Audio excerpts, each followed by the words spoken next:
Hello les amis, je vous retrouve pour une nouvelle vidéo sur le football français et plus précisément sur la Ligue 1 et je vais vous présenter le match Nantes contre Lorient. C'est un match qui a lieu ce dimanche 12 février 2023 à 17h pour le compte de la 23e journée du championnat de France de football de Ligue 1. Je vais vous donner, on va revenir sur les classements des deux équipes. Nantes est 13e et Lorient 7e. On va voir aussi les meilleurs buteurs, meilleurs passeurs de ces deux équipes, tous les joueurs qui ont moins de 2 buts et 2 passes décisives. On verra les 10 derniers résultats afin de définir la forme du moment et également les compos d'équipe probables possibles avec les tactiques éventuelles, même si ça peut changer d'ici le début du match, ça nous permettra d'avoir une tendance à cette rencontre. Donc c'est parti. Donc Nantes est donc 13e de Ligue 1 avec 25 points en 22 matchs, 5 victoires, 10 nuls, 7 défaites, 23 buts pour, 26 contre, moins 3 de goal average.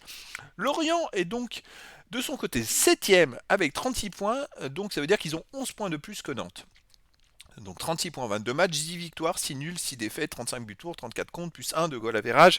Lorient est à quelques points des places européennes. Et voilà, il réalise plutôt une bonne saison. Et Nantes est un peu éloigné, on va dire, des places un peu dangereuses pour la relégation. Les meilleurs buteurs et meilleurs passeurs. Alors pour Lorient, on a Mofi qui est 4e meilleur marqueur du championnat avec 12 buts dont un penalty en 19 matchs. On a aussi Ouattara, 21e marqueur avec 6 buts en 18 matchs. Et pour Nantes, le meilleur marqueur, c'est Mostafa Mohamed qui a 5 buts en 22 matchs et qui est 26e meilleur marqueur. On a aussi Simon à 5 buts dont un penalty en 19 matchs. Voilà, et donc il y a pas mal de joueurs et de buteurs. Côté passe décisive, on a deux joueurs ex aequo, c'est Enzo Lefebvre et Django Ouattara, qui sont 9e meilleurs passeurs du championnat pour Lorient, avec 5 passes décisives en 22 matchs pour le premier, 5 passes en 18 matchs pour le deuxième. Après, il y a des joueurs à 3 passes, et pour Nantes, le meilleur, c'est Ignatius Ganago, qui est 23e meilleur passeur du championnat, avec 3 passes en 20 matchs. Les 10 derniers résultats. Alors, pour Nantes, c'est assez étonnant pour une équipe 13e de Ligue 1. Ils ont fait 4 victoires, 5 nuls, seulement une défaite, 9 buts pour, seulement 3 buts encaissés, plus 6 de goal average. Ils ont pris que 3 buts dans les 10 derniers matchs, les amis. C'est une performance assez incroyable. Et surtout, ils ont perdu 2-0 contre Marseille chez eux, où ils ont pris 2 buts en plus. C'est-à-dire que dans les 9 autres matchs, ils ont pris qu'un seul but. Et voilà, cette contre-performance, c'est la seule défaite en plus de ces derniers matchs. Ils enchaînent les très bons résultats. Ils ne prennent pas beaucoup de buts.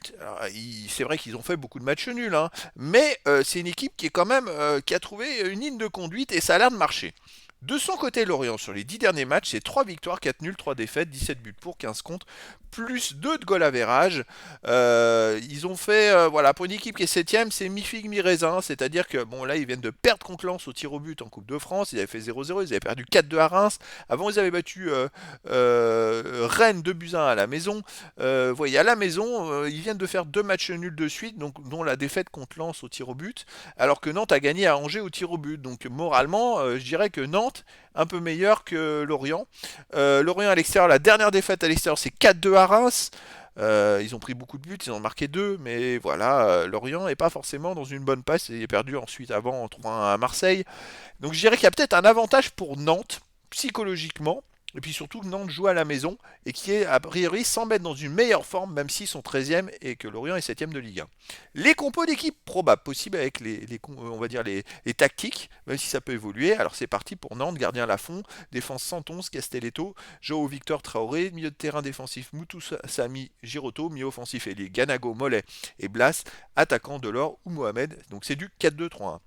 Pour Lorient, gardien Manon, défense Calulu, Meïté, Talbi, Le Goff, milieu de terrain défensif Makengo, Lefebvre, milieu offensif et ailier Fèvre, Ponceau, Kathleen, attaquant Dieng, du 4-2-3-1 aussi, donc on a deux équipes qui jouent de la même façon, du 4-2-3-1. Ce que je sais pas, c'est depuis quand Nantes joue en 4-2-3-1, et en tout cas, voilà, c'est une tactique qui peut changer, tout peut évoluer d'ici le début du match, mais déjà, ça nous permet d'avoir une idée sur cette rencontre. En tout cas, voilà les amis, je vous donne rendez-vous ce dimanche 12 février 2023 à 17h pour le match de la 23e journée du championnat de France de football de Ligue 1. Nantes le 13e reçoit Lorient le 7e. Voilà les amis, je vous dis à très bientôt pour une nouvelle vidéo.